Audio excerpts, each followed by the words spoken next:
कभी कभी इंसान की सबसे बड़ी गलती वही होती है जो उसे सबसे महान लगती है।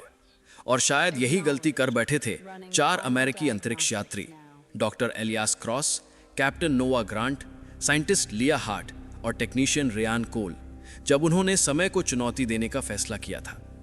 क्योंकि उनका मिशन सिर्फ अंतरिक्ष की सीमाओं को पार करना नहीं था, बल्कि समय की गहराइयों में उतरना था, 65 मिलियन साल पीछे, उस दुनिया में जहां इंसान का नामो निशान तक नहीं था और जहां हर सांस मौत के साथ एक समझौता थी।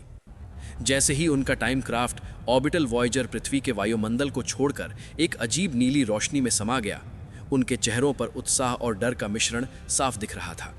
क्योंकि वो जानते थे कि ये यात्रा सिर्फ एक वैज्ञानिक प्रयोग नहीं, बल्कि एक ऐसी जंग है जहां वापसी की कोई गारंटी नहीं। कुछ ही पलों में उनके आसपास का दृश्य बदलने लगा। समय जैसे पिघल रहा था और फिर अचानक एक जोरदार झटका लगा, जैसे किसी ने उन्हें समय की धारा से निकालकर फेंक दिया हो। और जब उनकी आंखें खुलीं तो वो एक ऐसी दुनिया में थे जो खूबसूरत होने के साथ साथ बेहद खतरनाक भी थी। घने जंगल, आसमान को छूते पेड़, हवा में अजीब सी गर्मी और हर तरफ से आती अनजानी आवाज़ें, ये सब कुछ इतना असली था कि किसी को यकीन नहीं हो रहा था कि वो सच में 65 मिलियन साल पीछे आ चुके हैं। नोआ ने धीरे से कहा, हम सच में आ गए हैं। लेकिन उसकी आवाज़ में खुशी से ज़्यादा डर था, क्योंकि दूर कहीं ज़मीन हिल रही थी, जैसे कोई विशाल चीज़ उनकी ओर बढ़ रही हो। अचानक झाड़ियों के पीछे से एक विशालकाय ब्रैकियोसॉरस निकला, जिसकी लंबी गर्दन आसमान को चूम रही थी और उसका हर कदम ज़मीन को हिला रहा था। और उस पल सबको एहसास हुआ कि वो अब इंसानों की दुनिया में नहीं है, बल्कि एक ऐसी जगह में है जहां वो खुद शिकार बन सकते हैं। लिया ने कांपते हुए अपने डेटा पैड को ऑन किया, लेकिन सिग्नल बिल्कुल गायब था, जैसे इस दुनिया ने उन्हें अपने अंदर कैद कर लिया हो। और तभी एक भयानक गर्जना ने पूरे जंगल को हिला दिया, एक ऐसी आवाज़ जो किसी भी इंसान के दिल को रोक सकती थी। रियान ने घबरा कर कहा, वो टीरेक्स है। और ये सुनते ही सबके चेहरों का रंग उड़ गया, क्योंकि वो जानते थे कि अगर वो उस दैत्य के सामने आ गए तो बचना नामुमकिन है। तभी उनके क्राफ्ट के पास कुछ अजीब सा हुआ। मशीन अचानक खुद ब खुद बंद हो गई, जैसे किसी ने उसकी ऊर्जा खींच ली हो, और अब वो पूरी तरह इस खतरनाक दुनिया में फंस चुके थे, बिना किसी रास्ते के। एलियास ने शांत रहने की कोशिश करते हुए कहा, हमें यहाँ से निकलने का रास्ता ढूंढना होगा। लेकिन उसके शब्दों में भी एक छुपा हुआ डर था, क्योंकि हर दिशा में खतरा ही खतरा था। जैसे ही उन्होंने आगे बढ़ना शुरू किया, जंगल और भी घना होता गया, और हर कदम पर उन्हें ऐसा लग रहा था जैसे कोई उन्हें देख रहा हो, कोई ऐसी चीज जो इंसानों से कहीं ज्यादा चालाक और खतरनाक थी। अचानक जमीन पर पड़े विशाल पैरों के निशान देखकर नोआ रुक गया। ये निशान इतने बड़े थे कि उनमें एक इंसान आसानी से समा सकता था। और तभी फिर वही भयानक गर्जना गूंजी, इस बार पहले से भी करीब। और अब उनके पास छिपने के अलावा कोई रास्ता नहीं था। वो जल्दी से एक बड़े पेड़ के पीछे छिप गए।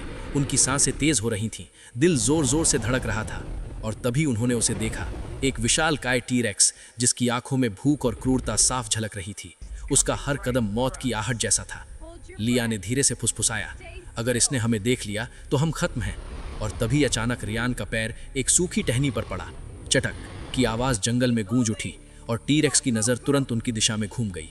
उस पल समय जैसे रुक गया, हर किसी की सांस अटक गई, और टीरेक्स ने एक भयानक गर्जना के साथ उनकी ओर दौड़ लगा दी, जैसे मौत खुद उनका पीछा कर रही हो। भागो, नोआ चिल्लाया, और सब अलग अलग दिशाओं में भागने लगे, क्योंकि अब साथ रहना उन्हें और खतरे में डाल सकता था। जंगल में चीखें, दौड़ते कदम और टूटती शाखाओं की आवाज़ गूंज रही थी, और हर किसी को बस अपनी जान बचाने की पड़ी थी। एलियास एक गहरे दलदल की ओर भागा, लिया एक ऊंची चट्टान की तरफ, और नोआ और रियान एक घने झुरमुट में घुस गए। लेकिन टीरेक्स ने अपने शिकार को चुन लिया था, और वो था रियान। उसकी चीखें पूरे जंगल में गूंज उठीं, नोआ हेल्प!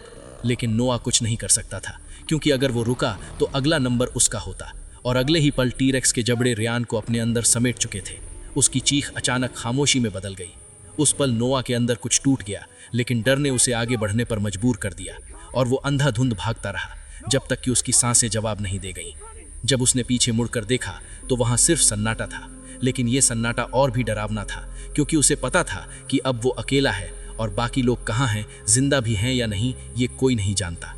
अचानक उसके सामने एक अजीब सा पत्थर का ढांचा दिखाई दिया, जैसे किसी प्राचीन सभ्यता का हिस्सा हो, लेकिन ये असंभव था, क्योंकि इस समय में इंसान थे ही नहीं। और तभी उसे महसूस हुआ कि कोई उसे देख रहा है, कोई जो इस दुनिया का नहीं था। दोस्तों, अगर आपको हमारी वीडियो पसंद आ रही है तो चैनल को सब्सक्राइब करें, वीडियो को लाइक करें और एक अच्छा सा कमेंट जरूर करें ताकि हम अपनी कहानियों को आगे बढ़ा सकें। नोआ धीरे धीरे उस पत्थर के ढांचे के पास गया और जैसे ही उसने उसे छुआ, एक नीली रोशनी चमकी और अचानक उसके सामने एक परछाई उभरी, एक ऐसी आकृति जो इंसान जैसी थी लेकिन पूरी तरह इंसान नहीं। और उसकी आंखों में एक अजीब सी चमक थी, जैसे वो नोआ का इंतजार कर रही हो। और तभी उसने एक ठंडी गूंजती हुई आवाज में कहा, तुम्हें यहाँ नहीं आना चाहिए था। और उसी पल नोआ को एहसास हुआ कि ये दुनिया सिर्फ डायनासोर की नहीं बल्कि किसी और कहीं ज्यादा खतरनाक राज की भी है। नोआ के कानों में वो ठंडी आवाज बार बार गूंज रही थी, तुम्हें यहाँ नहीं आना चाहिए था। और उसके सामने खड़ी वो रहस्यमयी आकृति जैसे उसकी आत्मा के आर पार देख रही थी। उसका दिल इतनी तेजी से धड़क रहा था कि उसे लग रहा था मानो अभी बाहर निकल आएगा। लेकिन इससे पहले कि वो कुछ पूछ पाता, वो नीली रोशनी अचानक बुझ गई और वो आकृति हवा में घुलकर गायब हो गई, जैसे कभी थी ही नहीं। और उसी पल जंगल में फिर से वही डरावनी खामोशी फैल गई जो हर सेकंड को और भी भारी बना रही थी। नोआ पीछे हट गया, उसकी सांसें तेज थीं, माथे पर पसीना था और अब उसे समझ नहीं आ रहा था कि असली खतरा क्या है, डायनासोर या वो अनजान ताकत जो इस दुनिया में छिपी हुई है। लेकिन सोचने का वक्त नहीं था, क्योंकि दूर कहीं से फिर से एक गर्जना गूंजी, इस बार और भी करीब। और अब उसे एहसास हो गया कि वो अभी भी शिकार है। दूसरी तरफ लिया एक ऊंची चट्टान के पीछे छिपी हुई थी। उसके हाथ कांप रहे थे और उसके डेटा पैड की स्क्रीन बार बार फ्लिकर कर रही थी, जैसे किसी अजीब ऊर्जा का असर उस पर पड़ रहा हो। उसने आसमान की तरफ देखा, सूरज लाल सा दिख रहा था, हवा भारी थी और हर सांस लेना मुश्किल हो रहा था, जैसे इस दुनिया में ऑक्सीजन भी इंसानों के लिए नहीं बनी हो। और तभी उसके पास झाड़ियों में हलचल हुई, उसका दिल रुक सा गया। उसने धीरे धीरे पीछे हटने की कोशिश की, लेकिन तभी एक अजीब सा जीव बाहर निकला, वेलोसिरैप्टर। उसकी आंखों में चालाकी और शिकार की भूख साफ झलक रही थी। और अब लिया पूरी तरह जकड़ी हुई थी, न भाग सकती थी न चिल्ला सकती थी। और तभी रैप्टर ने धीरे धीरे उसकी ओर कदम बढ़ाना शुरू कर दिया। एलियास आखिरकार दलदल से बाहर निकलने में कामयाब हो गया, लेकिन उसका शरीर कमजोर हो चुका था। और तभी उसने दूर एक चमकती हुई रोशनी देखी। उसने हिम्मत जुटाकर उसकी ओर बढ़ना शुरू किया और जैसे ही वो करीब पहुंचा तो उसने देखा कि वो उनका टाइम क्राफ्ट नहीं बल्कि कुछ और है, एक अजीब सा पोर्टल जो जमीन के ऊपर तैर रहा था और उसके चारों ओर वही चिन्ह बने हुए थे जो लिया ने गुफा में देखे थे। और तभी पोर्टल के अंदर से एक परछाई बाहर आई और उसकी आंखें लाल चमक रही थीं। उसी समय नोआ उन खून के निशानों का पीछा करते हुए एक विशाल गुफा के मुहाने तक पहुंचा। अंदर से अजीब रोशनी आ रही थी और साथ ही एक धीमी डरावनी आवाज, जैसे कोई फुसफुसा रहा हो। उसका दिल जोर जोर से धड़क रहा था, लेकिन उसने हिम्मत करके अंदर कदम रखा। और जैसे ही वो अंदर गया, उसने देखा लिया एक अजीब ऊर्जा के घेरे में बंधी हुई थी। उसके आसपास कई रैप्टर्स खड़े थे, लेकिन वो हमला नहीं कर रहे थे, जैसे किसी के आदेश का इंतजार कर रहे हो। और तभी गुफा के अंधेरे कोने से वही रहस्यमयी आकृति बाहर आई। उसकी आंखें चमक रही थीं और उसने धीरे से कहा, अब तुम सब हमारे हो। और उसी पल गुफा के बाहर एक भयानक गर्जना गूंजी। टी-रेक्स फिर से लौट आया था, लेकिन इस बार वो अकेला नहीं था। गुफा के भीतर फैली नीली रोशनी अब और भी तेज हो चुकी थी और नोवा की आंखों के सामने जो दृश्य था उसने उसके होश उड़ा दिए। लिया हवा में एक अदृश्य शक्ति के घेरे में जकड़ी हुई थी। उसका शरीर कांप रहा था, लेकिन वो चिल्ला भी नहीं पा रही थी, जैसे उसकी आवाज किसी ने छीन ली हो।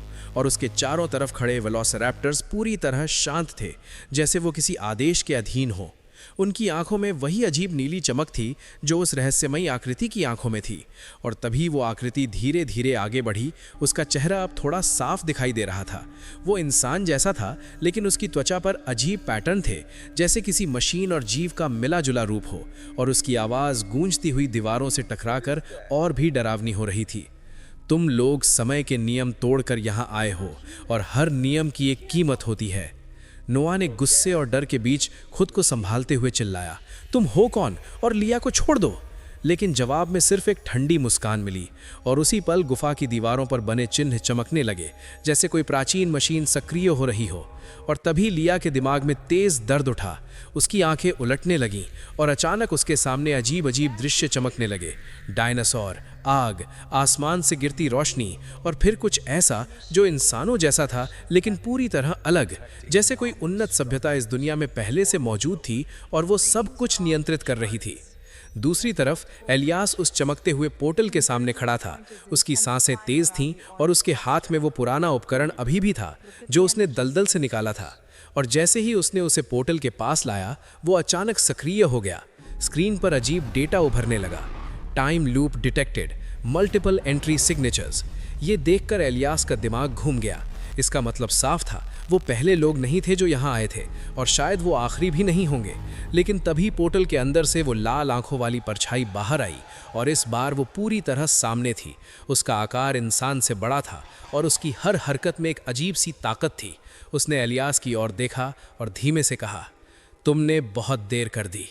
और इससे पहले कि एलियास कुछ समझ पाता, वो परछाई बिजली की तरह उसकी ओर झपटी। गुफा के अंदर नोवा ने देखा कि लिया की हालत और ख़राब हो रही है और उसे समझ आ गया कि अगर उसने अभी कुछ नहीं किया तो वो उसे हमेशा के लिए खो देगा। उसने पास पड़ा एक पत्थर उठाया और पूरी ताकत से उस ऊर्जा घेरे पर फेंका, लेकिन जैसे ही पत्थर उस घेरे से टकराया वो राख बनकर बिखर गया और उसी पल वो रहस्यमयी आकृति हंस पड़ी। तुम अभी भी सोचते हो कि ये सिर्फ एक जंगल है? ये एक प्रयोगशाला है, एक समय की कैद। ये सुनते ही नोवा के पैरों तले जमीन खिसक गई और तभी उस आकृति ने अपना हाथ उठाया और अचानक गुफा के बीचों बीच एक विशाल होलोग्राफिक दृश्य उभर आया, पृथ्वी का, लेकिन अलग। उस पर अजीब संरचनाएं थीं और आसमान में कई पोर्टल्स खुले हुए थे। और फिर उसने कहा, हम वो हैं जिन्होंने इन प्राणियों को बनाया, नियंत्रित किया और समय को अपने अनुसार मोड़ा। लिया की आंखों से आंसू बहने लगे, लेकिन वो कुछ कर नहीं पा रही थी। और तभी उस आकृति ने उसकी ओर इशारा किया, और अब ये तुम्हारी बारी है। उसी पल लिया के शरीर में एक तेज झटका लगा और उसकी चीख पूरे गुफा में गूंज उठी, जैसे उसकी आत्मा को खींचा जा रहा हो। और नोआ ये सब देखकर टूट गया। उसने पूरी ताकत से चिल्लाया और उस आकृति की ओर दौड़ा, लेकिन अचानक जमीन हिलने लगी, गुफा की छत से पत्थर गिरने लगे और बाहर से एक भयानक गर्जना गूंजी, टी रेक्स। लेकिन इस बार उसकी आवाज़ में कुछ अलग था, जैसे वो भी उस ताकत के नियंत्रण में हो। बाहर एलियास उस लाल आंखों वाले प्राणी से बचने की कोशिश कर रहा था, लेकिन वो हर बार उससे एक कदम आगे निकल जाता। और तभी एलियास को अचानक समझ आया, वो प्राणी उसकी हर चाल को पहले से जानता है, जैसे वो समय को पढ़ सकता है। और तभी उसके दिमाग में एक ख्याल आया। उसने उस पुराने उपकरण को एक्टिव किया और उसे पोर्टल के अंदर फेंक दिया। और अगले ही पल पोर्टल जोरदार तरीके से चमकने लगा, जैसे उसमें कोई गड़बड़ी हो गई हो। और वो प्राणी पहली बार रुका, उसकी आंखों में गुस्सा झलकने लगा और उसने जोर से चिल्लाया, तुमने संतुलन तोड़ दिया। उसी पल गुफा के अंदर भी सब कुछ बदलने लगा। ऊर्जा का घेरा अस्थिर होने लगा, रैप्टर्स बेकाबू होकर इधर उधर भागने लगे और लिया का शरीर अचानक नीचे गिर गया, लेकिन वो बेहोश थी। और नोआ तुरंत उसकी ओर भागा, उसे उठाया, लेकिन तभी वो रहस्यमयी आकृति फिर से सामने आ गई। इस बार उसका चेहरा गुस्से से भरा हुआ था और उसने धीमे से कहा, अब तुम सब यहाँ से कभी नहीं जा पाओगे। और उसी पल गुफा के बाहर से भारी कदमों की आवाज़ गूंजी। कई टी-रेक्स और उनके साथ वो लाल आंखों वाला प्राणी भी अंदर की ओर बढ़ रहा था। और अब ये साफ हो चुका था कि ये सिर्फ जीवों की लड़ाई नहीं, बल्कि समय के खिलाफ एक जंग है। गुफा के अंदर अब हर चीज़ बेकाबू हो चुकी थी। दीवारों पर चमकते चिन्ह ऐसे भड़क रहे थे जैसे किसी दिल की आखिरी धड़कनें हों। और नोआ अपने कांपते हाथों में बेहोश लिया को संभाले खड़ा था। उसकी आंखों में डर, गुस्सा और बेबसी सब एक साथ उमड़ रहे थे, क्योंकि सामने वो रहस्यमयी आकृति अब पूरी तरह अपने असली रूप में आ चुकी थी। उसका शरीर आधा जैविक और आधा मशीन जैसा दिख रहा था। उसकी नसों में नीली रोशनी दौड़ रही थी और उसकी आंखें अब पहले से कहीं ज्यादा खतरनाक चमक रही थीं, जैसे वो सिर्फ एक जीव नहीं बल्कि पूरे समय के सिस्टम का पहरेदार हो। बाहर से आती टी-रेक्स की भारी गर्जनाएं अब गुफा की दीवारों को हिला रही थीं। हर कदम के साथ ऐसा लग रहा था जैसे जमीन टूट जाएगी। और उसी पल एलियास लड़खड़ाता हुआ गुफा के अंदर घुसा। उसका शरीर जख्मी था, सांसें टूट रही थीं, लेकिन उसकी आंखों में एक आखिरी उम्मीद थी। उसने चिल्लाकर कहा, नोवा, पोर्टल वो अस्थिर हो चुका है, हमारे पास बस एक मौका है।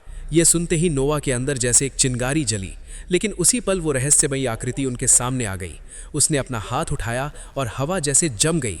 नोवा का शरीर हिल भी नहीं पा रहा था, उसकी सांसें रुकने लगी और आकृति ने धीमे लेकिन खतरनाक लहजे में कहा, तुमने हमारे चक्र को तोड़ दिया, अब इसकी सज़ा भी तुम्हें ही मिलेगी। और तभी उसके पीछे से लाल आंखों वाला प्राणी भी गुफा में दाखिल हुआ। उसके साथ कई टी-रेक्स और रैप्टर्स भी थे, लेकिन इस बार वो जानवर नहीं लग रहे थे, वो एक सेना जैसे लग रहे थे, किसी और के नियंत्रण में, किसी और के इशारों पर चलने वाले हथियार। एलियास ने आखिरी ताकत जुटाकर चिल्लाया, नोआ, ये दुनिया असली नहीं है, ये एक टाइम लूप है। यहाँ सालों का फर्क हमारे लिए सिर्फ कुछ घंटों जैसा है। हम यहाँ जितना भी जिए, बाहर की दुनिया में सब कुछ बदल चुका होगा। ये सुनकर नोआ के पैरों तले जमीन खिसक गई। उसका दिमाग सुन्न हो गया। मतलब अगर वो यहाँ फंसे रहे तो शायद जब वो वापस जाएंगे उनकी दुनिया उन्हें पहचान भी नहीं पाएगी, या शायद वो दुनिया अब रही ही ना हो। उसी पल लिया ने धीरे धीरे अपनी आंखें खोली। उसका चेहरा कमजोर था, लेकिन उसकी आंखों में एक अजीब सी चमक थी, जैसे उसने कुछ देख लिया हो जो बाकी किसी ने नहीं देखा। उसने धीमे से कहा, ये सब कंट्रोल हो सकता है। वो मशीन वही असली दरवाजा है। और उसने गुफा के बीच में बने उस गोलाकार ढांचे की ओर इशारा किया जो अब तेजी से चमक रहा था, जैसे वो खुद को बंद करने या फटने के कगार पर हो। नोवा ने एक पल के लिए भी देर नहीं की। उसने लिया को सहारा दिया और एलियास के साथ उस मशीन की ओर बढ़ने लगा। लेकिन हर कदम पर जमीन कांप रही थी, पत्थर गिर रहे थे और वो आकृति उनके पीछे पीछे आ रही थी। उसकी आवाज गूंज रही थी, भाग कर तुम समय से नहीं बच सकते। और तभी एक टीरेक्स ने गुफा के अंदर छलांग लगाई। उसका विशाल जबड़ा उनके बेहद करीब आ गया। उसकी सांसों की गर्मी तक महसूस हो रही थी। और उसी पल एलियास ने खुद को आगे फेंक दिया। उसने उस मशीन के कंट्रोल पैनल को छुआ और अचानक एक तेज रोशनी पूरे गुफा में फैल गई। मशीन एक्टिव हो चुकी थी और उसके चारों ओर एक घूमता हुआ पोर्टल बन रहा था। लेकिन वो स्थिर नहीं था, वो टूट रहा था, बिखर रहा था, जैसे वो उन्हें बचाने के बजाय निगल जाएगा। लिया ने कांपती आवाज में कहा, ये हमें वापस ले जाएगा, लेकिन पता नहीं कब। और यही सबसे बड़ा डर था। वापसी की कोई गारंटी नहीं, सही समय की कोई गारंटी नहीं। नोवा ने गहरी सांस ली। उसकी आंखों में आंसू थे, लेकिन उसने फैसला कर लिया था। उसने लिया का हाथ पकड़ा, एलियास की ओर देखा और तीनों उस घूमते हुए पोर्टल की ओर बढ़े। लेकिन उसी पल वो रहस्यमयी आकृति उनके सामने आ गई। उसने आखिरी बार कहा, अगर तुम गए तो समय का संतुलन हमेशा के लिए टूट जाएगा। और एक सेकंड के लिए सब कुछ रुक गया, जैसे खुद समय भी इस फैसले का इंतजार कर रहा हो। लेकिन फिर नोवा ने बिना सोचे उस पोर्टल में छलांग लगा दी। लिया और एलियास उसके पीछे कूद पड़े और अगले ही पल सब कुछ सफेद रोशनी में डूब गया। जब नोवा ने अपनी आंखें खोली तो वो जमीन पर पड़ा था। उसके आसपास सन्नाटा था, हवा ठंडी थी और आसमान बिल्कुल अलग दिख रहा था।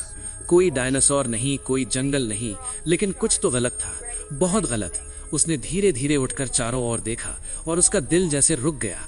आसपास खंडहर थे, जली हुई इमारतें, टूटी हुई सड़कें और हर तरफ एक वीरानी, जैसे ये दुनिया बहुत पहले खत्म हो चुकी हो। लिया और एलियास भी उसके पास आ गए। उनकी आंखों में वही डर था। और तभी आसमान में एक अजीब सी आवाज गूंजी और उन्होंने ऊपर देखा। वहां कई पोर्टल्स खुले हुए थे, बिल्कुल वैसे ही जैसे उन्होंने उस गुफा में देखे थे। और उनमें से अजीब आकृतियां नीचे उतर रही थी। एलियास ने कांपती आवाज में कहा, हम वापस आ गए हैं, लेकिन ये हमारा समय नहीं है। और तभी उन्हें एहसास हुआ कि उन्होंने डायनासोर की दुनिया से तो जान बचा ली, लेकिन अब वो एक ऐसी दुनिया में आ चुके हैं जहां इंसान शायद खत्म हो चुका है और वो रहस्यमयी ताकत अब पूरे समय पर राज कर रही है। और सबसे डरावनी बात ये थी कि शायद ये कहानी यहीं खत्म नहीं होती, बल्कि अब असली जंग शुरू हुई है।